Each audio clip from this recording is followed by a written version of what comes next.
Greetings and welcome to thebrokenstove.com.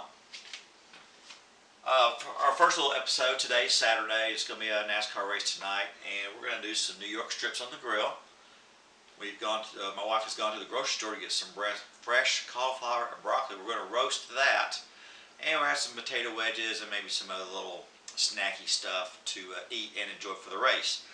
But what I've done with the New York strips, I've let them become to room temperature, a little tenderizer on it on one side, and then on the other side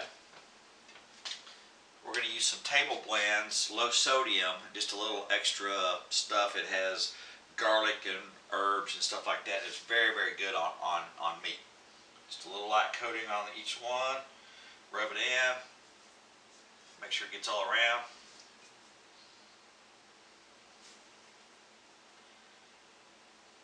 I always close the lid, shake off the excess.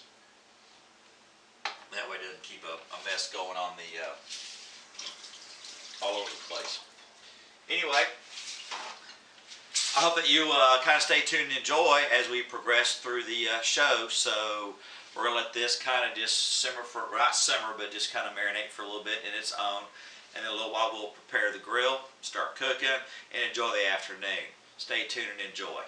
Now that the steaks are inside, getting all marinated up and everything, we're outside to prep our grill, and I use chimneys instead of lighter fluid. And the reason is you don't want that lighter fluid taste on your food. Just crumple up about 3 or 4 different pages of newspaper.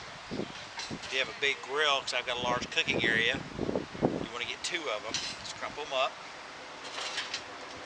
flip them over, and then fill them up with charcoal.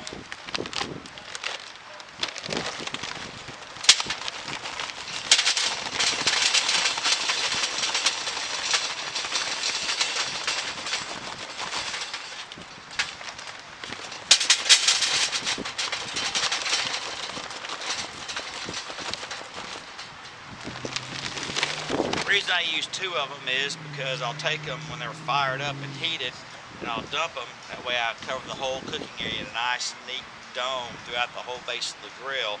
But more on that in a little while. But it takes a few minutes for these to get lit and get going and get really nice and hot and get our even cooking area for our steaks, and also for all the other food that my wife is inside cooking and getting ready to put on the grill. Now, if your grill is like my grill, it takes 2 important parts or pieces to get it going.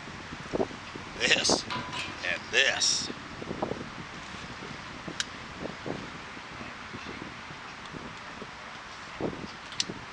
Fire in the hole.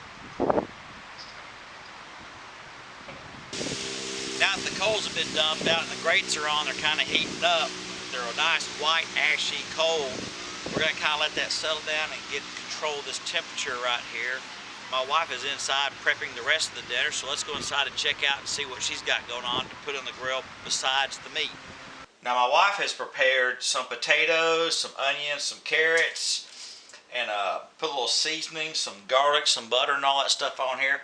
And we're going to have like roasted potatoes. We're going to roast these inside.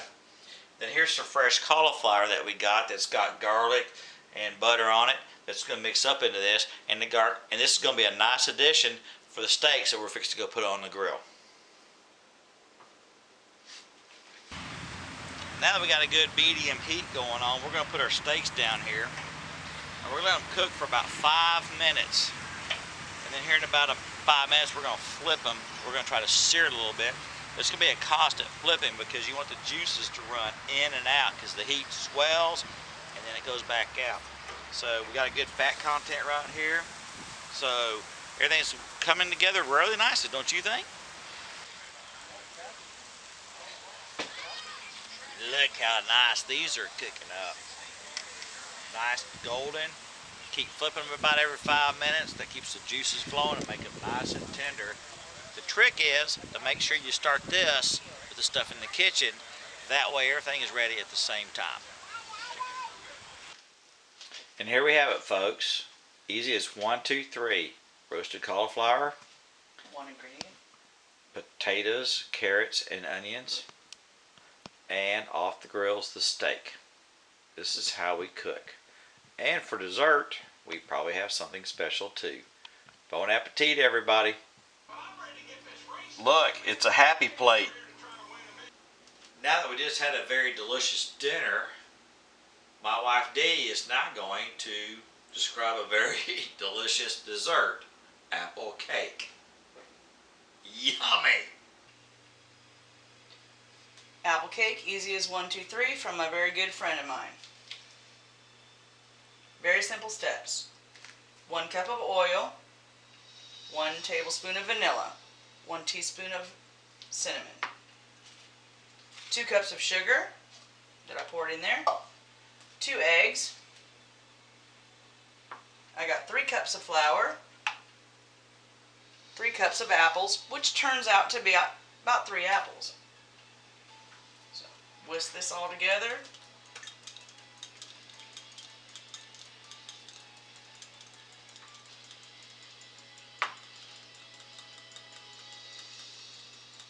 This batter is going to be very thick, almost like cookie dough.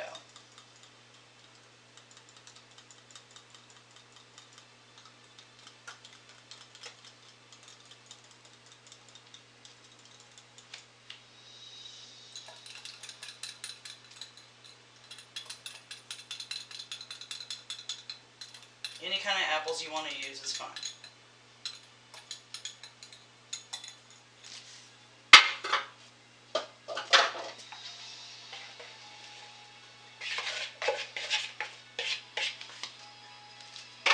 I got 1 sprayed bundt pan, 325-degree oven. Mix it all together. It's going to be a very sticky, thick dough.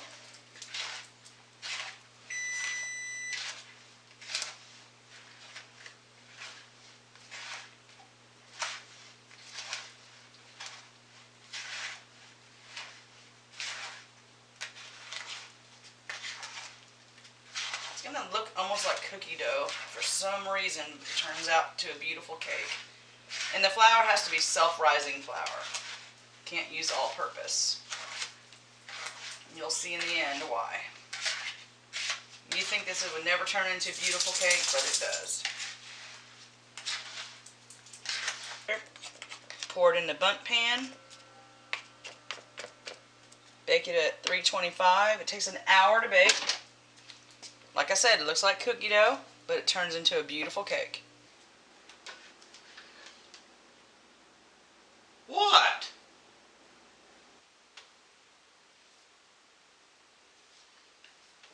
Cook, cook, cook, cook. You're silly. Oh, come on, baby, cook. It's cooking. What does it look like? Is it rising? Oh, yeah. There you go. 1 hour later. Oh, my goodness. Heinz ketchup has been with the wrong mustard. Well, not That's anymore. what I'm talking about. Introducing Heinz new better tasting yellow mustard. Wish you could smell it. Pause a spontaneous moment to take a pill. Let it cool for a little while. Pops right out of the pan. To treat both erectile dysfunction and the urinary symptoms of BPH, like needing to go frequently, day or night. Tell your doctor about all your You're gonna slap your mama. medicines and ask if your heart is healthy enough for sex. Do not take Cialis if you take nitrates for chest. Easy apple cake. 1, 2, 3.